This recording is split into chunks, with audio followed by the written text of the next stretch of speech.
திருவாரூர் மாவட்டம் அரசு மேல்நிலைப்பள்ளி சூரனூர். எங்கள் அணியின் பெயர் சன். தலைப்பு: எரிவாயு உருளையிலிருந்து எரிவாயு கசிவதை கண்டுபிடிக்கும் கருவி. பிரச்சனை: எரிவாயு உருளையிலிருந்து எரிவாயு கசியும் போது தீ விபத்து ஏற்படும். தீ விபத்தினால் மக்கள் பாதிக்கப்படுவார்கள். உயிரிழப்பு கூட ஏற்படும். வீடுகள் சேதமடைந்துவிடும். பொருட்களும் சேதமடைந்துவிடும். பிரச்சனையான காரணம்: பழுதடைந்த சிலிண்டர். மக்கள் கவனக்குறைவு. விளைவுகள்: மக்கள் பாதிக்கப்படுவார்கள். தீ விபத்து ஏற்படும். தீ காயங்கள் உண்டாகும். வீடுகள் சேதமடைந்துவிடும். பொருட்களும் சேதமடையும். பாதிக்கக்கூடியவர்கள்: சமையலாளர்கள், உணவு ஊழியர்கள், சத்துணவு பணியாளர்கள். எதற்காக இந்த கருவியை கண்டுபிடிச்சோன்னா,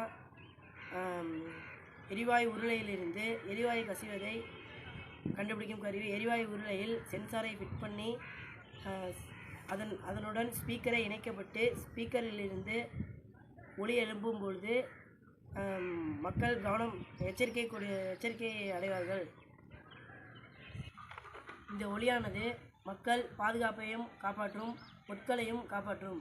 இதன் பயன்கள்: குறைந்தபட்ச விலை உயர்ந்த மனித உயிர்கள் காப்பாற்றப்படும். பொருட்களும் சேதமடையாமல் இருக்கும்.